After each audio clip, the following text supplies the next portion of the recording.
tout le monde et bienvenue sur cette chaîne.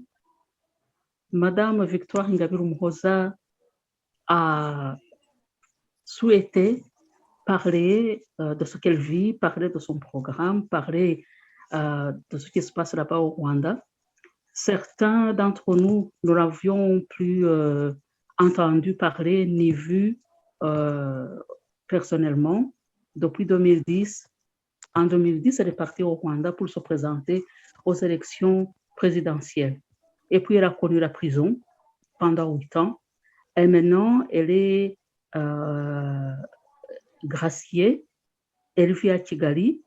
Et donc, beaucoup de gens voudraient savoir ce qu'elle devient, ce qu'elle vit et son programme après autant de temps en prison. Et donc, aujourd'hui, nous avons 5 personnes qui voudraient un peu apprendre et connaître un peu plus ce qu'elle vit. Nous avons Monsieur l'ambassadeur Swinen, nous avons Monsieur Peter Verlinden, Monsieur Chris Dobele, Monsieur Alain de Brouwer et le colonel Luc Marshall. Nous allons suivre un peu les entretiens et les questions qui s'opposent, les questions nombreuses qui s'opposent depuis que Victoire est partie au Rwanda et depuis qu'elle est sortie de prison et qu'est-ce qu'elle fait maintenant. Voilà, la parole est à vous. Monsieur l'ambassadeur, la parole est à vous. Merci beaucoup pour cette initiative qui nous permet de nous informer auprès d'une source crédible et de converser avec une personne dont l'engagement pour un Rwanda apaisé doit être salué et encouragé. Voilà ma question. D'abord, je constate que la politique rwandaise de développement, de développement, se qualifie comme un modèle. Et cette politique est perçue comme telle, donc comme un modèle, par une bonne partie de la communauté internationale. Alors ma question est la suivante. S'agit-il d'une politique de façade qui s'évertue à embellir les statistiques, par exemple, ou s'agit-il d'une réelle et intégrale dynamique à laquelle adhère toute la population, sans réserve, sans peur, avec un patriotisme qui constitue quand même un ingrédient essentiel de tout développement humain et économique et social. Merci. Victoire peut déjà répondre à la question. Merci. Bonsoir, c'était un plaisir de vous revoir, vous tous, après tant d'années. Ça fait longtemps, je crois que presque tout le monde s'est vu, sauf l'ambassadeur Swinen.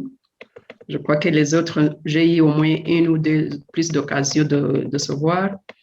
Et je voulais d'abord vous remercier parce que je vois que vous êtes toujours engagé à lutter pour la stabilité, la paix et le développement dans la région des Grands Lacs, pas seulement au Rwanda, mais aussi ici au Rwanda, spécialement. Donc, en répondant aux questions de l'ambassadeur, je dirais qu'il y a les inégalités dans le développement et c'est ma préoccupation. Et c'est pour cela même que j'ai créé le parti qui s'appelle Darfa Umurinzi, le développement et la liberté pour tout le monde. Parce qu'on ne peut pas se développer si tout le monde n'est pas actif. Vous posez la question si le peuple rwandais est actif et concerné.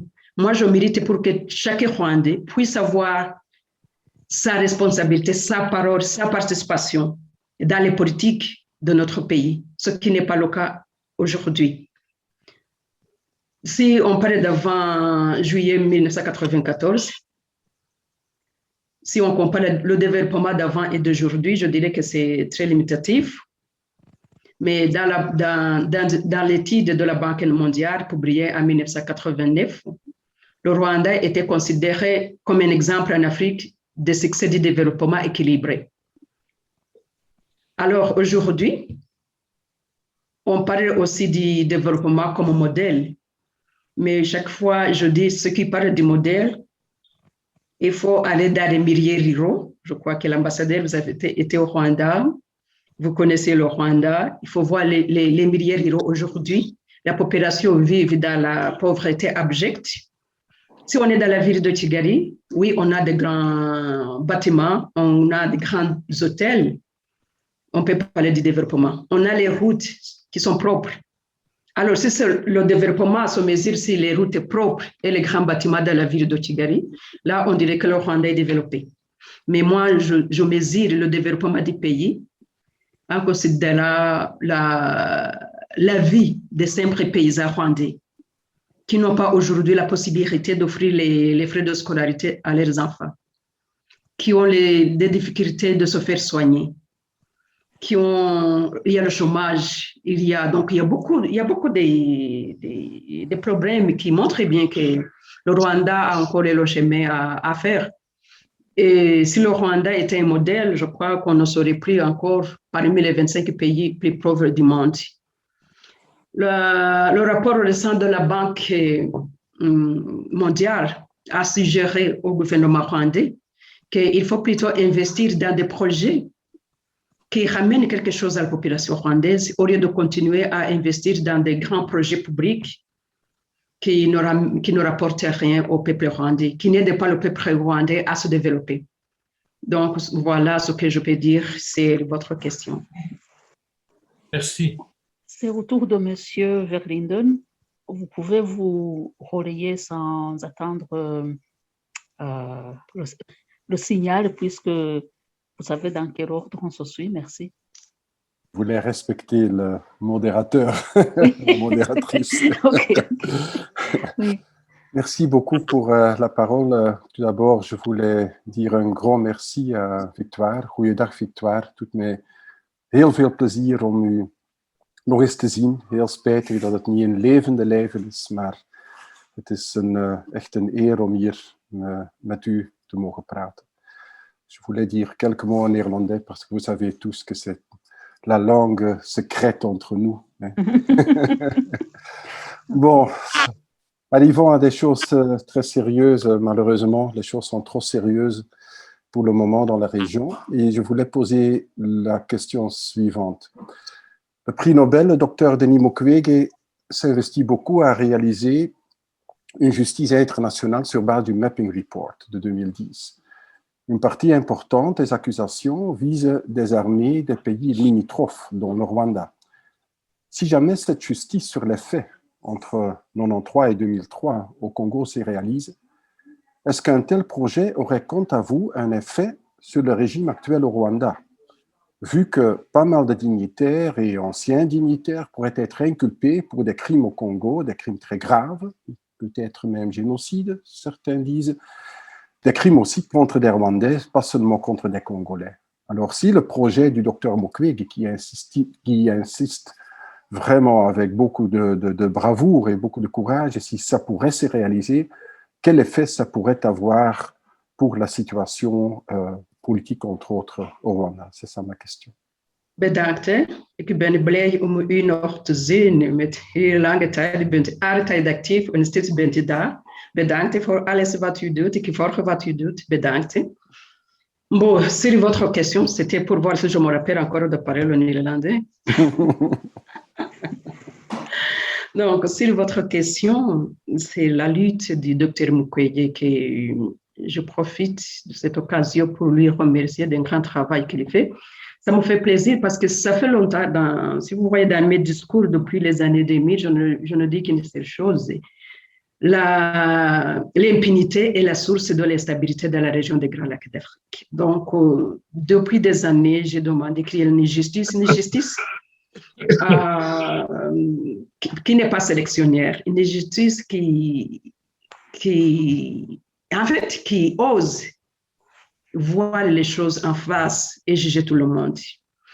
En ce qui concerne votre question précisément, je dirais que c'est très discutable. Donc, en effet, des solutions pour mettre fin à l'insécurité dans la région des Grands Lacs serait de mettre fin à l'impunité. Le docteur Mukwege parlait du problème de mixage et de brassage et tout ça, ça a toujours créé les problèmes, pas seulement au Congo, mais ça continue à alimenter l'insécurité dans toute la région. Ça continue à alimenter des rébellions qui continuent à sévir dans la région des Grands Lacs. Alors, ce qui concerne le Rwanda, vu que le Rwanda nie toute implication dans les crimes qui ont eu lieu dans la région, je ne vois pas pourquoi avoir peur si ces gens devraient apparaître devant une justice impartiale comme la Cour pénale internationale. Je crois qu'il devrait prendre l'exemple du président du Kenya, Uhuru Kenyatta, qui a été chargé des accusations par la CPI, je crois que c'était en 2015. Alors, si les autres se croient innocents, je ne vois pas pourquoi avoir peur de comparaître devant un quelconque tribunal. Merci. Oui, merci Victoire. Si jamais vous vouliez ajouter quelque chose, peut-être pour éclaircir un peu la question, vous pouvez toujours, il n'y a pas de souci. Et maintenant, nous allons écouter M. Chris Dobele. Goedenavond, Victoire. De nouveau notre langue secrète, n'est-ce pas? Dat is ongeveer 20 jaar geleden, misschien zelfs iets meer dan 20 jaar geleden, dat we elkaar ontmoeten voor de eerste keer in Almere. Zo lang is dat al terug. Oui, ça fait à peu près une vingtaine d'années qu'on s'est rencontrés pour la première fois à Almere, aux Pays-Bas. Victoire, il y a toujours eu des tensions entre le Rwanda et le Burundi depuis un bon bout de temps. Mais maintenant, la période après Nkurunziza, est-ce que cette tension est encore active? Parce qu'il y a toujours encore des accusations de la part du Rwanda vers le Burundi de soi-disant soutenir des troupes, des groupes armés qui font de temps en temps des excursions au Rwanda. Est-ce que c'est une réalité ou est-ce que c'est de nouveau une de ces accusations fortuites? Qu'en est-il? Merci de votre question concernant les relations bilatérales entre le Rwanda et le Burundi. En fait, il est difficile. Il y a une rébellion qui est dans le sud du pays, donc qui est dans les forêts de Nyungwe. Vous connaissez le Rwanda, vous avez vécu au Rwanda. Vous connaissez là où se trouve cette région. Et cette rébellion qui est là est la base des tensions entre les deux pays. Il y a la fermeture des frontières entre le Rwanda et le Burundi qui date de plus d'une année. Donc, vous voyez qu'il y a cette tension, même si ces derniers temps, on dit qu'il y a des pourparlers entre les deux gouvernements, mais les frontières sont toujours fermées. Ces accusations sont toujours là. Donc, le Rwanda accuse toujours le Burundi d'héberger cette rébellion, ce que nie le Burundi. Moi, ce que je trouve bizarre, c'est qu'il y a une stratégie qui a été élaborée par l'ONU, je crois que c'était dans les années 2006, et qui a été aussi renouvelée récemment, je crois, en décembre l'année passée, où on parle que pour avoir la stabilité dans la région des Grands Lacs, qu'il faut passer par le dialogue et le processus politique inclusif. Et je suis d'accord avec cette stratégie de l'ONU. Seulement, je ne suis pas d'accord avec la manière dont il met en pratique ces résolutions ou ces plans.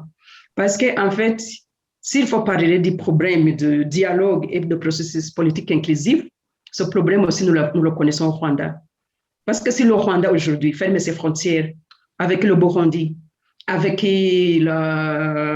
l'Ouganda, en accusant ces deux pays qu'ils hébergent les belligérants qui veulent renverser le pouvoir du Rwanda. C'est-à-dire que nous connaissons aussi un problème comme le Burundi, comme la RDC. Ce qui est bizarre, c'est que dans le processus, dans cette stratégie de l'ONU, on parlait de ce dialogue, on parlait de coopération soutenue sur les questions de sécurité transfrontalière, la bonne gouvernance, état de droit de l'homme, mais on évite d'imposer au Rwanda les mêmes solutions qu'on impose dans les pays de la région, alors que c'est le Rwanda, juste que le Rwanda aussi a des problèmes avec ses voisins. C'est pour cela qu'il y a 2 ou 3 jours où avec mon collègue Maître Ntaganda, nous avons élaboré un document que nous avons intitulé Roadmap for Promise for Future for Rwanda. Parce que nous voulons, ce document entre dans la ligne de la stratégie de l'ONU. Il faut inclure le Rwanda dans les solutions que l'ONU est en train de chercher pour la région des Grands Lacs. Parce que le Rwanda fait partie aussi des pays de la région des Grands Lacs. Le Rwanda connaît ce problème de l'exclusion dans son système de gouvernance, dans sa politique. Et c'est pour cela justement que nous connaissons même des rébellions. C'est pour cela que nous connaissons un grand nombre de réfugiés. Et c'est au sein de ces réfugiés qu'on trouve ces rébellions. Alors, pour trouver la solution à ce problème des réfugiés qui engendrent les rébellions, il faut un dialogue. Ce dialogue que l'ONU est en train d'imposer dans tous les pays de la région des Grands Lacs, il faut aussi que le Rwanda soit inclus aussi dans cette stratégie. Donc, je crois que vous travaillez souvent sur la région des Grands Lacs et je sais que vous rencontrez beaucoup de gens. Il faut vraiment porter cette voix et faire comprendre qu'il n'y a que le dialogue inter-rwandais qui va ramener la stabilité et la paix dans la région des Grands Lacs, parce que le Rwanda, l'Est est le foyer, quand même qui cause pas mal de problèmes dans la région des Grands Lacs. Merci. Est-ce que je peux rajouter une petite sous-question à celle-là, parce que est-ce que cette rébellion est vraie? Parce qu'il y a quelques temps, le Rwanda a nié qu'il n'y avait pas de rébellion sur le territoire. Et donc, je me souviens même qu'ils ont pris des diplomates jusque dans la forêt de Nyungwe pour leur montrer qu'il n'y avait pas de rébellion. Mais avec le procès de Rusesabagina, cette rébellion a vu le jour. Est-ce que c'est vraiment vrai? Il y en a une ou c'est juste un peu instrumentalisé politiquement selon l'actualité du moment? Merci. Comme vous venez de bien clôturer, c'est l'actualité du moment. Je vais vous dire une chose qui me fait mal. Vous savez, nous avons 3 journalistes qui sont en prison depuis le commencement de cette rébellion, parce que dans leur micro, c'était des youtubeurs, ils ont dit qu'il y a une rébellion. Alors, ils ont été jetés en prison. Aujourd'hui, ils sont toujours là. Et vous venez de soulever la question du procès de Rusesabagina. Donc, c'est avec le procès de Rusesabagina, pour une fois que le gouvernement rwandais a reconnu qu'il y a une rébellion au Rwanda qui attaque le Rwanda. Bon, maintenant, on l'a parlé ouvertement. Je crois qu'on ne peut plus mettre quelqu'un en prison parce qu'il a parlé de cette rébellion comme ces journalistes. Mais je me pose la question, jusque quand ces journalistes vont rester en prison parce qu'ils ont parlé d'une nouvelle qui est là et que le gouvernement, aujourd'hui, lui-même disent que voilà, il y a une rébellion dont ils accusent le Rusesabagina et les autres. Donc, cette rébellion, il est là parce que quand même, il y a les gens qui ont été tués, il y a eu des victimes, et donc il y a eu ces attaques ont eu lieu. Je ne sais pas ce qu'il en est aujourd'hui de la situation parce qu'on n'en parlerait pas souvent. Donc, c'est une rébellion, comme vous le connaissez dans tous les pays, je crois que c'est une rébellion qui n'est pas active tout le temps, mais quand même de temps en temps qui lance des attaques.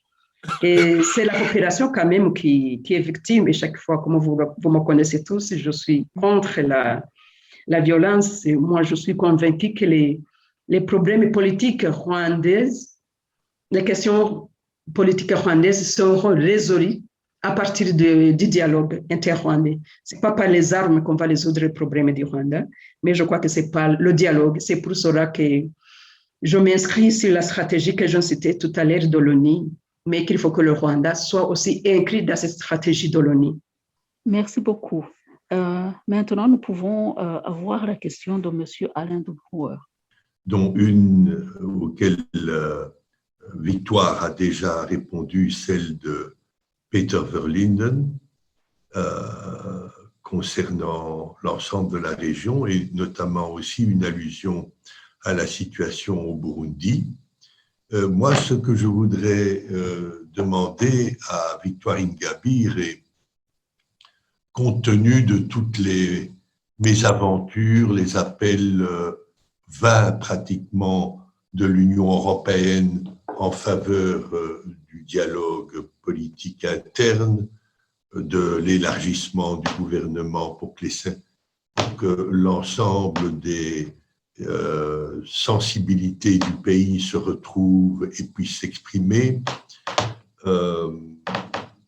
Qu'est-ce que nous pouvons faire d'utile aujourd'hui dans un groupe comme la Commission Afrique centrale des rencontres pour la paix pour faire avancer sur ce chemin de la réconciliation dans lequel jusqu'à présent peu de progrès sont à relever? Qu'est-ce que nous pouvons faire pour notamment surmonter, aider surtout ceux qui, à l'intérieur du pays, s'efforcent de surmonter le blocage à la pleine reconnaissance des victimes de toutes les violations du droit international humanitaire, sans discrimination et sans a priori idéologique, de manière à permettre aux victimes de ces violations de faire vraiment leur deuil. Ça, c'est vraiment la première question. Une deuxième que j'ai raccourcie avec une autre, que vous inspire un petit peu le silence actuel qui couvre les enquêtes qui doivent se réaliser sur la mort de Luca Attanasio, l'ambassadeur d'Italie en RDC, et qui était venu à Goma et à Bukavu pour rencontrer la société civile, ses compatriotes engagés dans des projets sociaux, prendre le pouls, et avec un message aussi européen de reprise quand même des réalités et surtout de l'impact persistant de toutes les interférences du Rwanda au Congo. Voilà, c'est les deux questions que je voudrais voir abordées. Merci. Je commence par la deuxième question où vous soulevez la question de l'assassinat de l'ambassadeur d'Italie en RDC. Je crois que cela vous montre bien que ce qui crée le chaos et pille la richesse en RDC sont tellement forts que même un ambassadeur d'un pays membre de l'Union européenne peut être assassiné et ça passe comme ça, comme si de rien n'a été.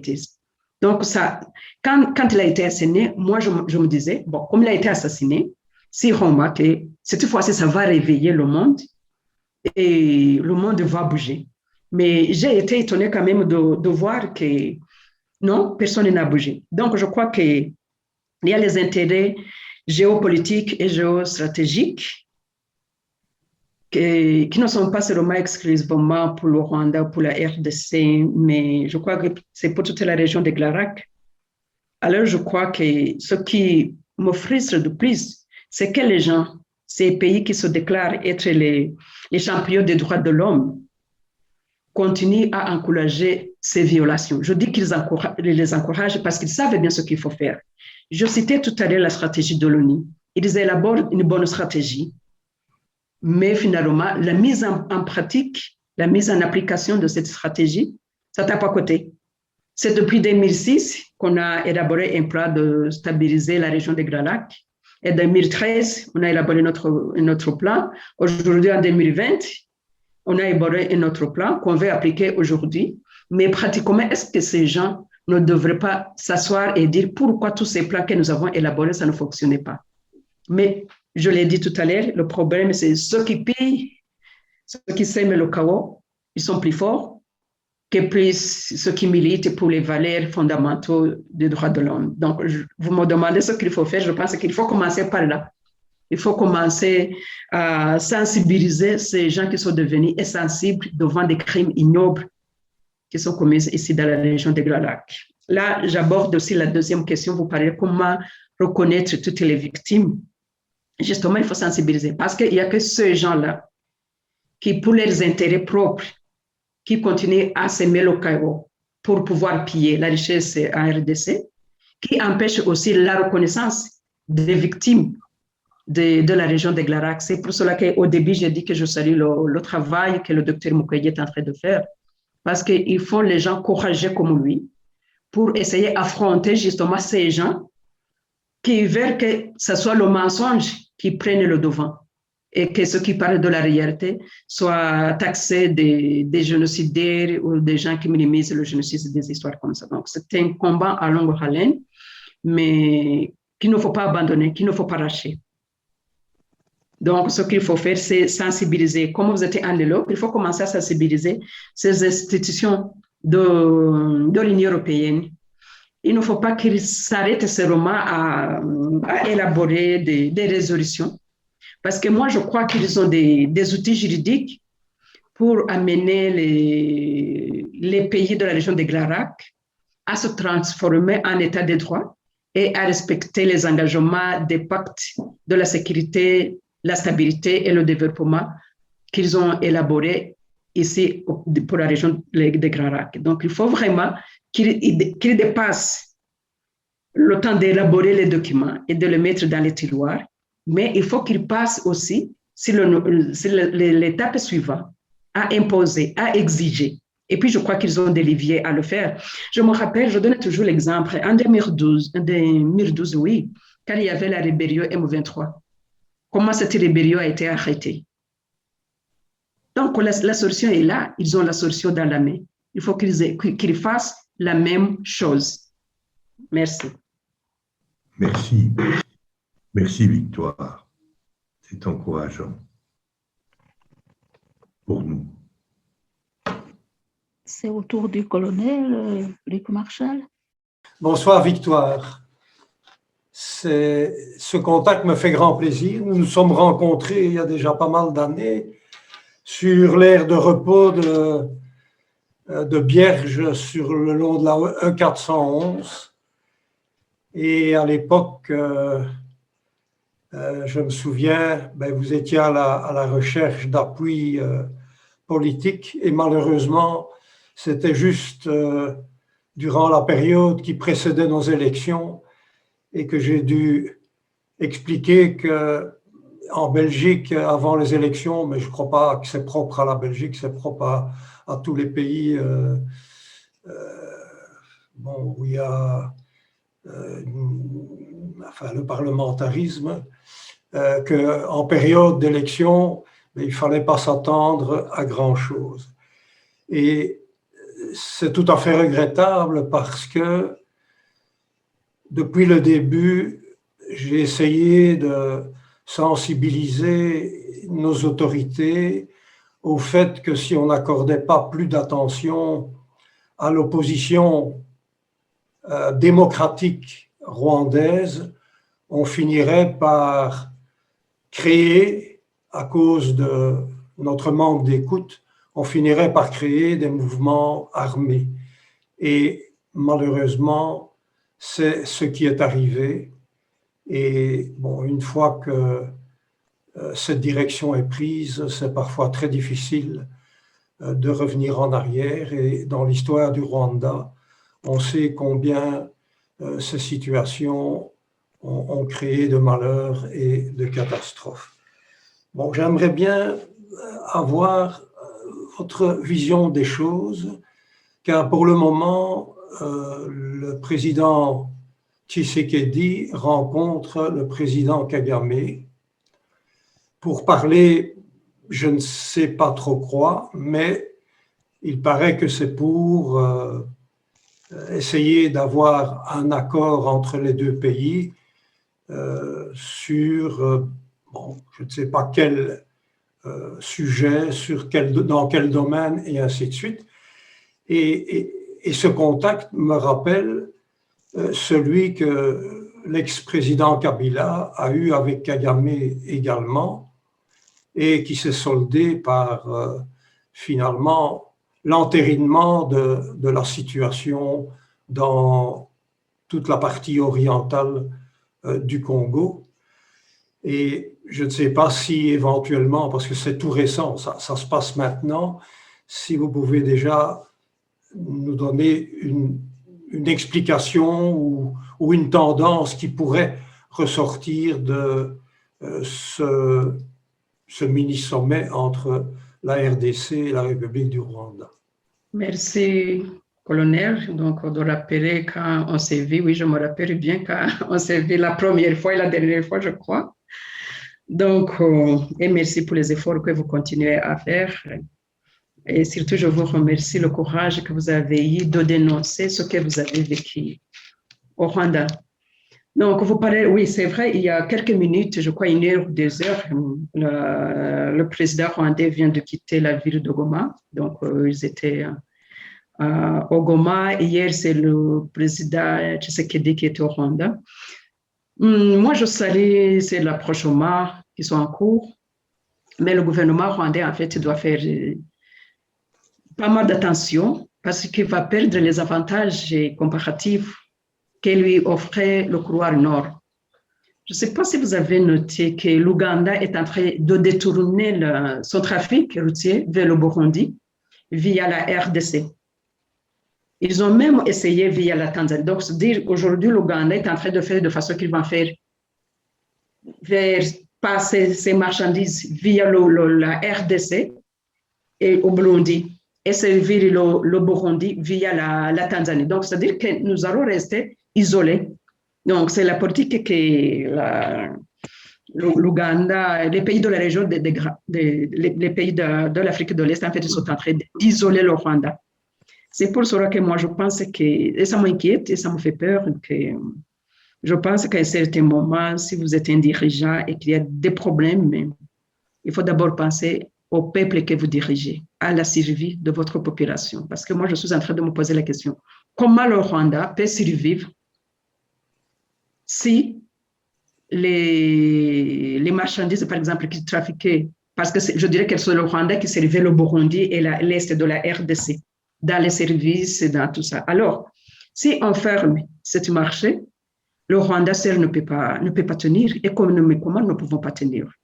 Donc, je pense que c'est mieux que le Rwanda, les autorités rwandaises, fassent tout ce qui est possible pour entretenir de bonnes relations avec les voisins, parce que nous sommes un pays qui ne touche pas si les mers. Vous savez tous que nous sommes un pays isolé.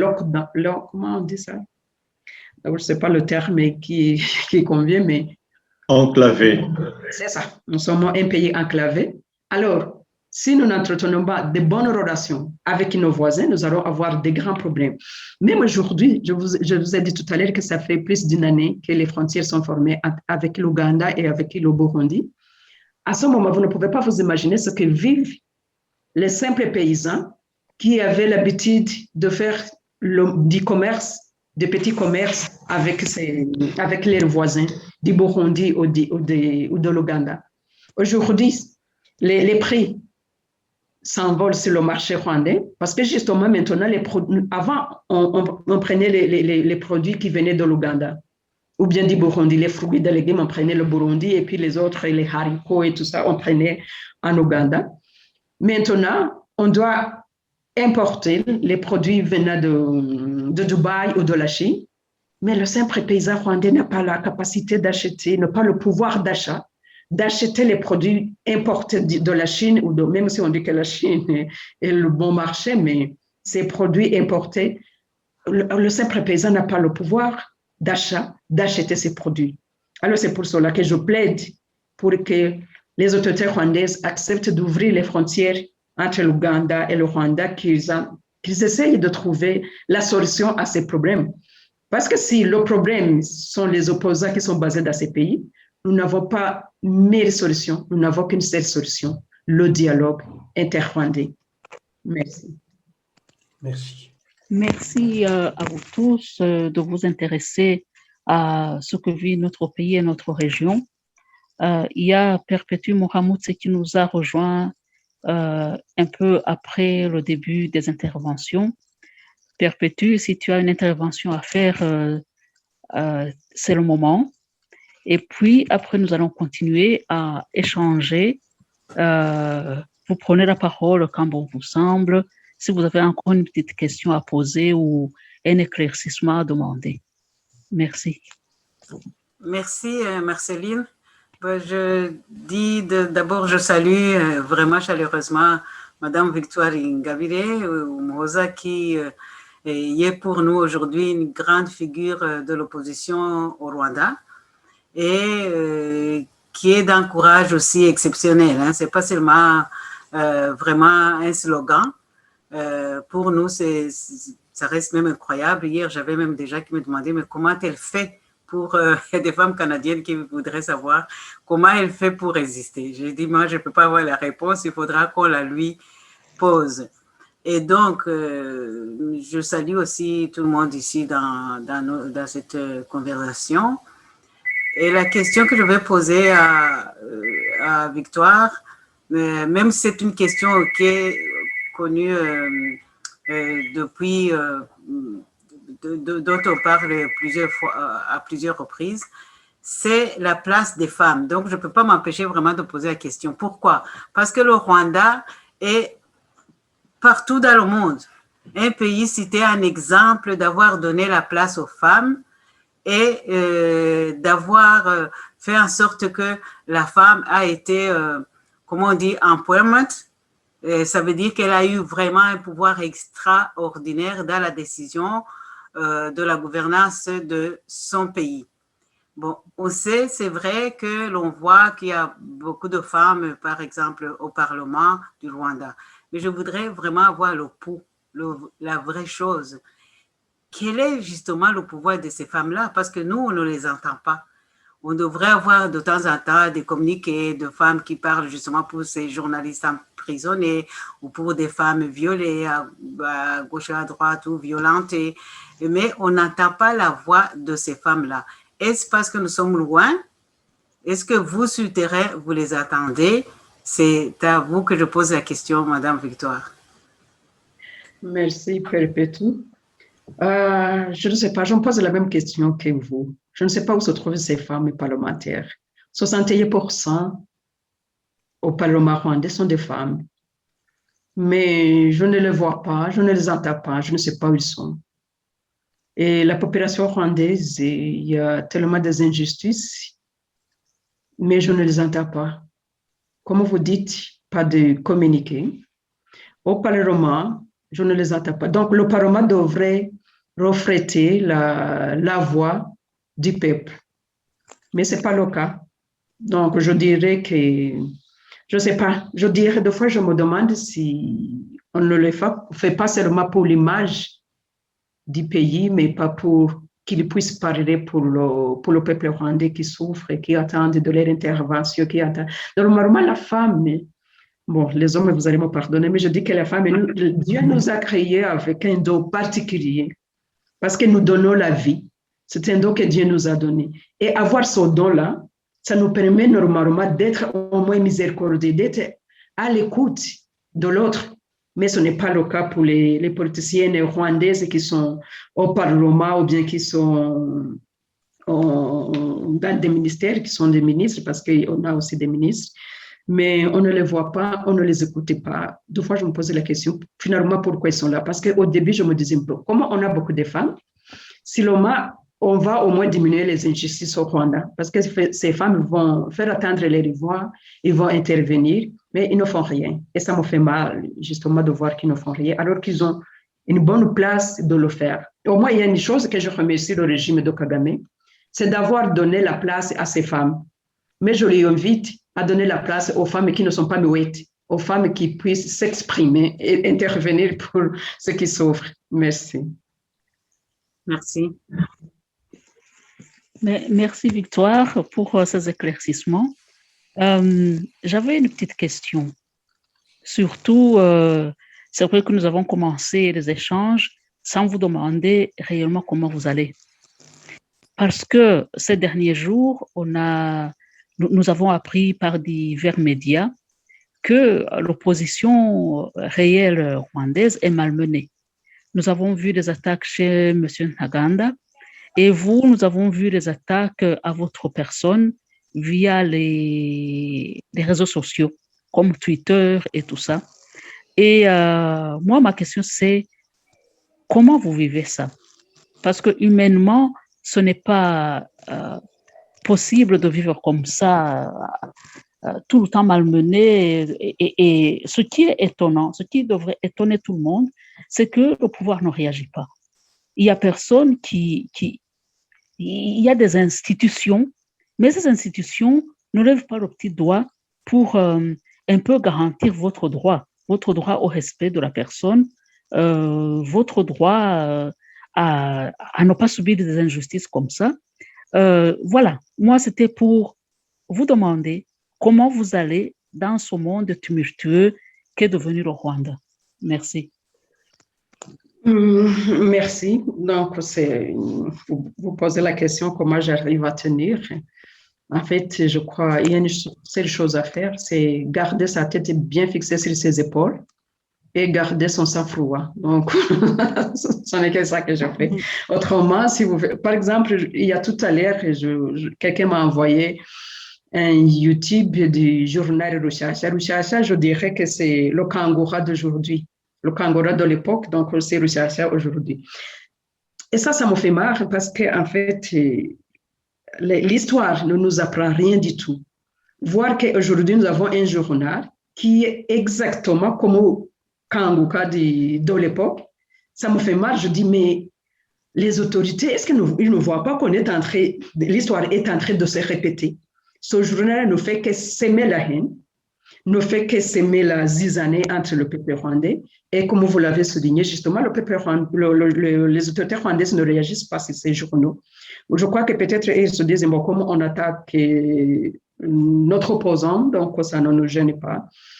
Par exemple, j'ai vu tout à l'heure, ils ont fait un message disant que ma mère était avec Mugesera en 1993 à Kabaya et qu'ils ont coupé avec la machette la tête de son père, quelqu'un qui donnait le témoignage comme ça. Donc, alors la personne qui m'a envoyé, je lui ai dit, mais est-ce que nous sommes en 2021? Comment on peut encore prendre quelqu'un et lui tendre le micro pour raconter un tel mensonge? Je dis, au Rwanda, on a connu le génocide des Tutsis. On n'a pas besoin d'y ajouter des fausses histoires parce que plutôt, ça c'est minimiser plutôt le génocide commis contre les Tutsis. Si vous allez inventer, si vous amenez quelqu'un qui va dire que son père a été tué par ma mère qui lui a coupé la tête en 93, une histoire qui est totalement fausse, moi je vous pose la question, c'est pour arriver où? Justement, c'est pour s'aimer la population. C'est comme ça que dans les années 93, justement, quand les médias comme Kangura, RTRM, ils inventaient des histoires pour justement monter une partie de la population contre une autre partie de la population. Et aujourd'hui, on est en train de faire la même chose. J'espère qu'il y aura un sursaut des autorités rwandaises. Je profite de cette occasion pour justement de le dire, il faut vraiment se réveiller et mettre fin à cette campagne de haine que certains médias rwandais ou que certaines personnes connues par les autorités rwandaises qui sont en train de propager des rumeurs, propager la haine, monter la population les uns contre les autres sur les sociaux médias. Donc, c'est vraiment le moment d'arrêter ce qu'ils sont en train de faire aujourd'hui avant d'aller très loin. Oui, merci beaucoup, merci beaucoup. Toute personne désireuse de prendre la parole et puis... Oui, si je peux me permettre, Marceline, parce que j'ai une question qui enchaîne beaucoup d'éléments qu'on vient d'écouter de Victoire, et c'est une situation sur la démocratisation du pays. Pour améliorer la situation des droits humains au Rwanda, il y a beaucoup d'observateurs qui parlent de la nécessité de la démocratisation du pays. Mais au sein du régime, j'ai bien remarqué qu'on entend l'argument qu'une démocratie à l'européenne ne peut pas fonctionner au Rwanda, parce qu'une certaine majorité, Hutu, écraserait la minorité Tutsi, comme c'était selon ses voix, le cas avant 1994. Selon vous, c'est ça ma question, quel type de démocratie pourrait être compatible avec la situation spécifique du Rwanda? Et plus concrètement, par exemple, qu'est-ce que vous pensez du modèle actuel burundais avec les quotas ethniques? Est-ce qu'il y a un modèle démocratique qui, quant à vous, pourrait résoudre beaucoup des problèmes qu'on connaît maintenant, que vous venez aussi d'illustrer? Merci beaucoup pour votre réponse déjà. Si je peux compléter cette question, Peter, j'aime beaucoup cette question parce qu'effectivement, il y a quand même un certain questionnement sur l'identité rwandaise. Une identité rwandaise qui ne s'exprime pas ou ne se manifeste pas à travers le prisme ethnique. C'est la doctrine. C'était la doctrine de Bagaza. J'étais jeune diplomate au Burundi lorsque le président Bagaza prêchait cette doctrine. Et cette doctrine qui a été rédigée en quelque sorte ou pensée et approfondie par un chercheur français, Jean-Pierre Chrétien, je crois que c'est Jean-Pierre, son prénom, et promulguée également par le régime du FPR, par le régime du président Kagame. Une telle doctrine dans quelle mesure doit-elle tenir compte du prisme ethnique ou ne doit-elle pas tenir compte de ce prisme ethnique? Et dans quelle mesure on peut penser à une démocratie rwandaise où les minorités et les majorités, ou la minorité ethnique ou la majorité ethnique ne se tiennent pas en otage. Et je crois qu'il y a moyen pour le Rwanda de mettre sur pied, de réfléchir, d'inventer en quelque sorte une démocratie authentiquement rwandaise, mais reste la question, est-ce qu'il faut passer par cette réalité ethnique ou est-ce qu'il y a moyen de faire abstraction? Et je crois que c'est un exercice extrêmement difficile, mais ça pourrait être un exercice fascinant et pour un exercice exemplaire pour d'autres pays également. Merci pour ces deux bonnes questions difficiles. Je vais essayer de répondre. D'abord, je commence par la question de l'ambassadeur pour pouvoir mieux expliquer la démocratie, comment je la vois, comment on peut le réaliser dans notre pays. Je dirais que cette vision ethnique continue en fait de hanter les esprits fragiles, mais elle reste une affaire des extrémistes qui utilisent les ethnies sans les nommer pour continuer à semer la peur et la zizanie au sein de la population rwandaise, comme j'aurais tout à l'heure dit par ces médias, sociomédias qu'ils utilisent aujourd'hui.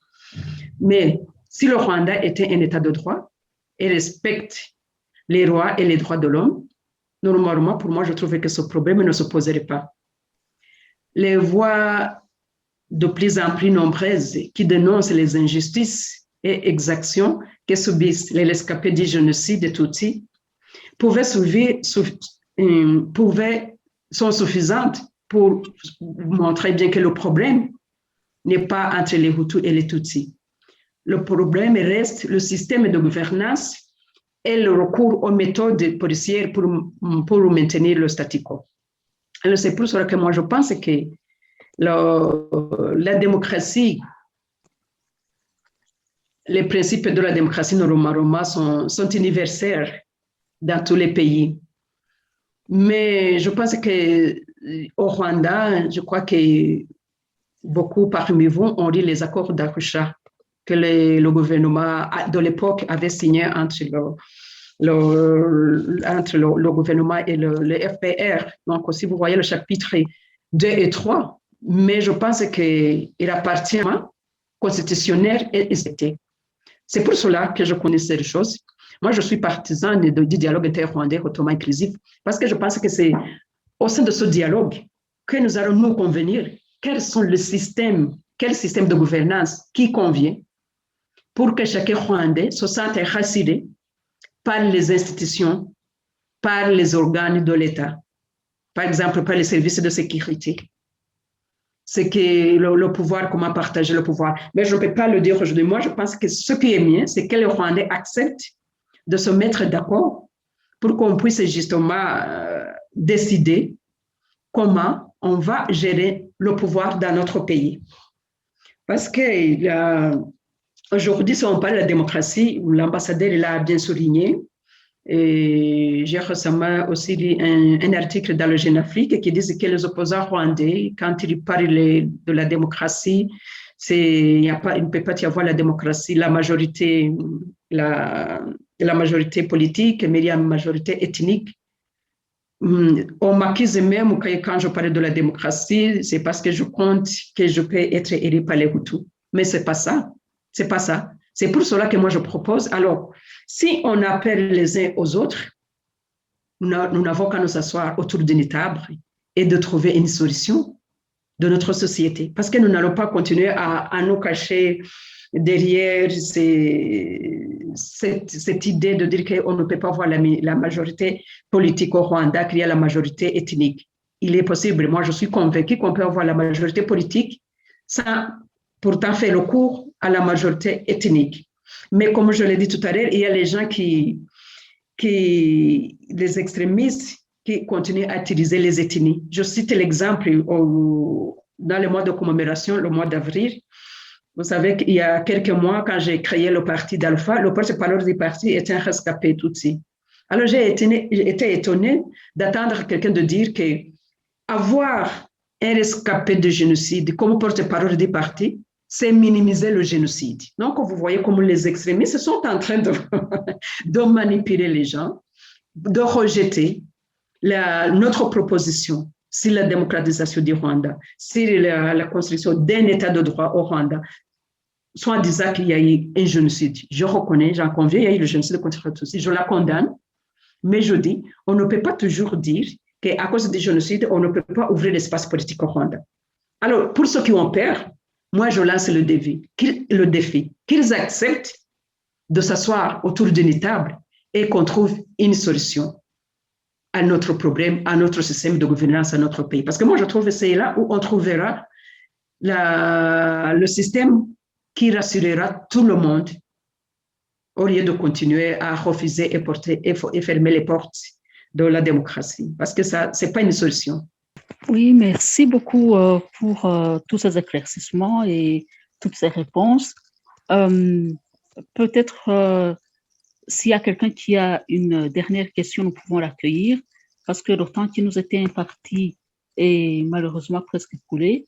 Et je vois que nous avons toujours la soif de savoir et de comprendre ce qui s'est passé, ce qui se passe et de comment vous vous en sortez là-bas, que peut-être, pourquoi pas, l'organisation d'une autre table ronde sera nécessaire. Si quelqu'un qui a encore une petite question qui reste juste à la fin sur ce qu'il avait envie de demander, de dire à Victoire, peut le dire maintenant et puis nous conclurons notre entrevue vu que le temps nous est compté. Le pire ennemi de l'humain, c'est le temps. Voilà. Merci. Si je peux me permettre, j'ai une question très spécifique et qui enchaîne beaucoup des choses qui ont déjà été dites. Et c'est la question sur la difficulté pour nous, Européens, et pour journalistes et scientifiques européens de connaître la vraie opinion des Rwandais. Nous savons tous que c'est très difficile dans ce climat de peur qui règne pour la population de s'exprimer librement. Et je suis très proche aussi avec les recherches académiques et on connaît les problèmes même des académiciens d'avoir les opinions des Rwandais. Alors ça, c'était une question qui est importante pour moi. Je pense que pour nous tous, comment nous pouvons connaître les vraies opinions des Rwandais actuellement dans la situation actuelle au Rwanda? Quoi faire pour nous, des gens de l'extérieur, pour savoir vraiment ce qui se passe à l'intérieur du pays? Merci et je m'excuse d'intervenir, mais je pense que c'est une question assez universelle et qui peut être aussi très bien pour conclure ce forum très intéressant déjà. Oui, merci. Je vois Chris qui lit, je crois qu'il connaît bien la situation. C'est bien que c'est très difficile. Il y a le climat de terreur je me rappelle quand je suis arrivée au Rwanda le 16 janvier 2012, quand j'étais à l'aéroport 2010, la première chose que j'ai dit au peuple rwandais, c'est de dépasser la peur. Je dis chaque fois, avoir la peur, ce n'est pas d'être... c'est normal en fait d'avoir peur, mais le problème c'est de pouvoir surmonter cette peur. Donc, le peuple rwandais vit dans la peur parce que si vous vous exprimez souvent, vous êtes accusé de répandre des fausses informations qui puissent nuire au gouvernement rwandais et que vous êtes en train de soulever la population contre le gouvernement rwandais. Donc, ce sont des crimes punissables qu'on trouve dans le code pénal du Rwanda, l'article, je crois, 194 et 204. Donc, vous pouvez être puni. Donc, c'est pour cela. Et puis, il y a une autre chose, si vous critiquez le gouvernement rwandais, vous êtes taxé de l'ennemi du pays. Donc, tout ça font que le peuple rwandais n'ose pas s'exprimer. Donc, si vous approchez quelqu'un, plus demander les informations, comme vous dites, vous étiez proche des gens qui font des recherches, même pas vous, même nous, entre nous les Rwandais. Quand on va se parler, d'abord, vous jetez un coup d'œil à votre interlocuteur pour savoir est-ce qu'il ne va pas me vendre ou qu'il ne va pas donner de rapport que j'ai dit quelque chose de mauvais, tout ça. Non, c'est la peur, c'est la méfiance entre le peuple rwandais et je trouve que c'est un problème parce que nous ne pouvons pas nous développer si nous n'avons pas confiance les uns envers les autres. Nous ne pouvons pas avoir un projet ensemble parce que moi, je me méfie de vous, vous vous méfiez de moi. Donc ça, c'est une chose que je dis chaque fois, c'est aussi un problème pour notre société, pour le développement de notre pays. Parce qu'on ne peut pas concevoir quelque chose ensemble parce que vous avez peur, parce que vous dites, si je travaille avec lui, demain, il va me vendre. Et puis, il y a une mauvaise politique que nous avons ici, que je condamne souvent. On a introduit quelque chose que chacun doit être l'œil de l'autre. Donc, chacun doit être l'œil de l'autre, si vous dites quelque chose, il dit, il faut que j'aille raconter ça, autrement, il faut que je donne rapport aux autorités locales, autrement, je serai taxé d'être l'ennemi. Donc, si vous êtes un étranger, vous êtes au Rwanda. Donc, il y a beaucoup de choses qu'il faut changer et améliorer dans la politique de notre pays pour que les gens puissent se relaxer et s'exprimer librement. C'est pour ça que je vous ai dit que dans notre parti, nous militons pour que chaque Rwandais puisse s'exprimer librement. Donc, critiquer une mauvaise politique, ce n'est pas parce qu'on est l'ennemi du pays, ce n'est pas parce qu'on est l'ennemi des autorités, mais c'est parce qu'on veut un changement. Et le changement dans le bon sens. Et dans le bon sens, c'est pour les autorités, et dans le bon sens, c'est pour le simple citoyen rwandais. Donc, moi, j'invite chaque fois et régulièrement les Rwandais à dépasser la peur et à pouvoir s'exprimer librement. Donc, c'est une chose qu'il faut faire, c'est une éducation qu'il faut faire, mais il faut aussi que de l'autre côté, nos autorités essayent de relaxer et de laisser la population s'exprimer librement. Merci. Monsieur Alain, une dernière question concernant le modèle burundais. Suite aux accords d'Arusha et après la tentative de coup d'État en 2015, on a bien dû constater dans la région que le processus, la démocratisation prenait corps et que les institutions démocratiques s'étaient stabilisées. Est-ce que au Rwanda, on n'éprouve pas le besoin de regarder et d'écouter un peu l'expérience qui vient du Burundi, qui est parti dans des conditions tout à fait différentes et qui a connu lui aussi une guerre cruelle. Est-ce que pour l'instant, on n'est pas là et peut-être cela expliquerait pourquoi, malgré tout, certains dans les allées du pouvoir au Rwanda considèrent que ce modèle burundais représente un danger pour le système rwandais? Bon, je ne peux pas répondre à la place des autorités rwandaises. Je ne sais pas ce qu'ils pensent de ce modèle burundais. Et c'est pour cela que j'ai dit que nous pouvons inventer peut-être notre propre modèle, mais l'inventer ensemble, en s'essayant ensemble. Ce n'est pas parce que chacun reste de son côté et imposer ses idées, mais je crois que la meilleure solution, c'est de s'asseoir autour d'une table et de trouver quelle est la meilleure solution, quelles sont les institutions que nous avons besoin, de manière que chacun va se sentir rassuré de son côté. Donc, pour moi, je trouve que c'est... Parce que si on va dire, on va calquer le modèle burundais au modèle rwandais, ça va chiffonner peut-être ceux qui n'acceptent pas ce modèle. Et je crois que le modèle burundais est venu justement, c'est le résultat du dialogue entre les Burundais. Donc, ils ont accepté de s'asseoir ensemble et ils se sont convenus de faire cette chose-là. Alors, moi, dans cette émission, on est en train d'échanger. Je ne peux pas dire, oui, il faut prendre le modèle de Burundi. Mais ce que je dis, c'est que j'invite les autorités rwandaises, parce que je l'ai dit, que je les ai envoyé la note que j'ai appelée Roadmap for the Promised Future for Rwanda. Donc, qu'ils acceptent que nous essayons autour d'une table et que nous trouvons une solution au système de gouvernance dans notre pays. Et je trouve qu'il n'y a même pas une autre réforme de gouvernance. Ça fait quelques mois que je mène une campagne dans les pays de Commonwealth, comme on avait organisé au Rwanda. Et maintenant, je suis en train de le faire au niveau de l'Union européenne.